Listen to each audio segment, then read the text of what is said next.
Hello there and welcome to another episode of the Middle-earth Play-by-Mail fan channel. What I'm wanting to talk to you about today is something I call army tracking. Now, in the last video I made, which I must apologise that it was some months ago, sometimes work goes absolutely mad and it's hard enough just keeping up with the different Middle-earth games you're running, let alone making videos about them. But I'm back now for this one. In the last video I made, which was all about the basics, all to do with armies and troops and all of those sorts of things, I finished off by mentioning something called army tracking and that I would make an update video to tell you all about it. Well, after a little wait, here it is. The problem comes that you get your turn sheet and you scroll through and you see everything that happens, and then you look at the map at the end and you notice there's a little enemy army icon that has appeared on your map.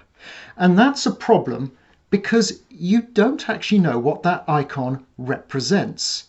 I mean, it could just be a few hundred men-at-arms out for a picnic and they're not going to bother anyone, or it could be 5,000 heavy cavalry with war machines that are going to come straight for your capital and burn it to the ground. You just don't know. All you see is that little square blob which indicates an enemy army.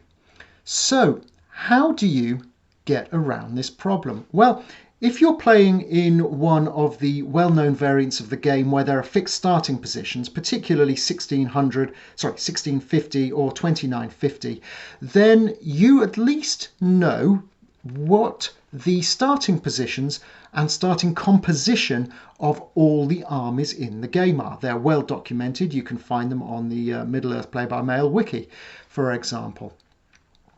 So you know what army starts where and how strong they are. Now, if you are able to make good use of information tracking, so recon or palantir or the scry area spell or maybe scout army, often agent, you will be able to pick up if an army is in a particular area, and you'll also be told how big that army is. This is really important information because we know that most armies will recruit heavy infantry and as many heavy infantry as they can from the particular population centre they are on, and they will probably be without armour or weapon upgrades. So now imagine you're in a game and you know that at one particular major town it starts with 2,000 troops, and you know what the training and armour and weapons grade of those troops are. You probably know the morale of the army. You might have a guess at who the commander is. All the information you need, troop composition particularly, are they archers or are they light infantry or whatever, all the information you need to be able to go to an army calculator and work out exactly what the strength and constitution of that force will be.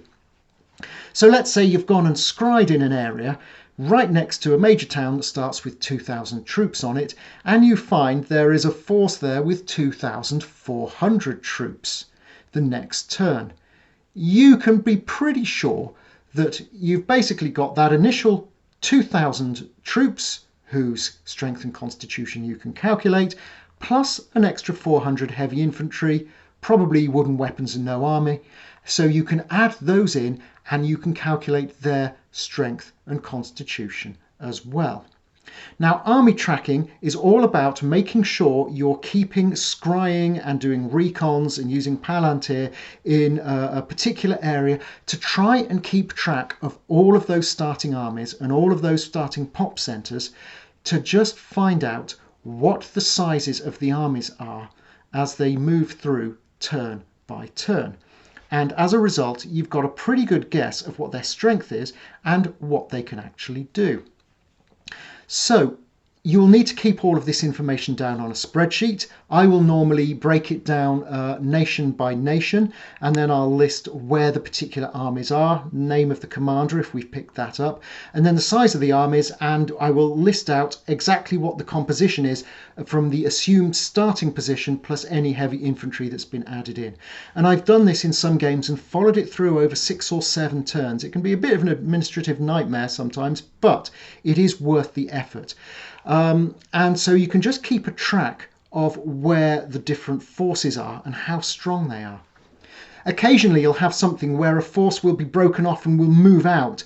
And with that, let's say you suddenly find that a force of 1,200 has moved out, and you look at what the starting army had, and you realise it had 600 heavy cavalry, 600 light cavalry. You can then think, right, they've split the cavalry off, and then you can adjust your spreadsheet accordingly. By keeping track of this turn by turn, it really does help to do the strategic planning in combination with your nearby allies in one sort of subsection of the overall theatre of war. It works best where it's relatively small, relatively condensed areas. So the area around Angmar and Rudawa is one. It's easier for the Free Peoples to map what's going on in Angmar and Rudawa. They're a lot more compact than it would be for Angmar and Rudawa to be able to keep a track on the whole Arthedain, Cardolan, Dunlendings area, but even the other way around, it can be done to an extent.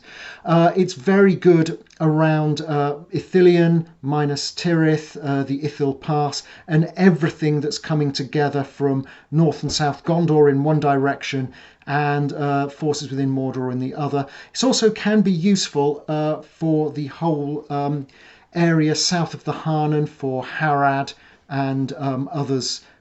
Corsairs, Quiet Avenger can be useful around there, and a little bit of Mirkwood as well. So there are certain areas where you start out with some fairly set piece armies and just keeping a track of where they're going and what recruitment they've got.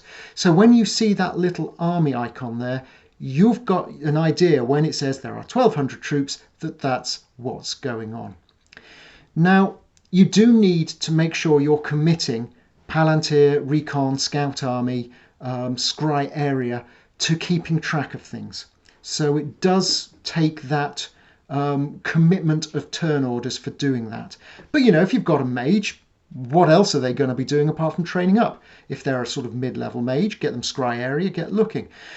And you'll find if you miss a turn, or maybe when you're sort of putting your recon hexes down and plotting those, that you might miss an army, but you can normally deduce if you miss one turn a certain amount of what's going on. Any longer than that, it does start to become a bit more challenging to try and figure out what's going on, who's gone where, whether the army has got those 2,000 men-at-arms they started off with, so even though it's big, it's not worrying, or whether it's something you really need to take note of. You do need to keep tracking. And so with that regard, I found it's mostly useful in the early game. Starting turn 0 where you know where everything is, just keeping that tracking. Normally, if you can keep that up to around turn 6 or 7, the big battles that need to happen have happened. A lot of the starting armies have been wiped out. After that, it's a lot easier to have a good guess of what an army composition is because they're all heavy infantry. Probably heavy infantry without much extra kit on them because everyone's selling all the leather and the bronze and the steel they've got just to keep their economies going when you're transitioning from the early to the mid game. So it is a very useful thing to do. And normally you only need one person to be doing it on your side for a particular theatre. So I have done this tracking as Arthedain on behalf of Cardolan, the Dwarves and the Duns in going after Angmar.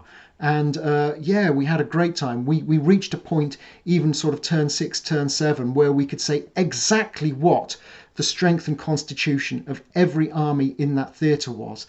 And then when we looked at the pieces that we had in play, you know, we'd shoved some armies up from here, we had another army from there, we had another army moving in around the side. We knew if we moved one army against one of the enemy army icons, what the outcome of that combat would be, broadly, and also what would be left afterwards for continuing in pressing and pressuring Rudaw and Angmar. It was a very powerful technique. So that's army tracking. It's simple when it's explained. It's just good record keeping, and it does require discipline when your turn comes through early on to update all the information you've got and to make sure that you're committing enough commanders with recon or agents with scout army or mages with scry area or palantir to just keep a good view over an area. But it is worth it because it means you can win those really important tactical early battles, and you know, if you can then get on top of and be winning in that area, that really helps contributes to the overall game. That's about it for this one. I'll try not to leave it as long before I get my next video out. Enjoy your gaming, and wherever you are, I hope you're having a great day.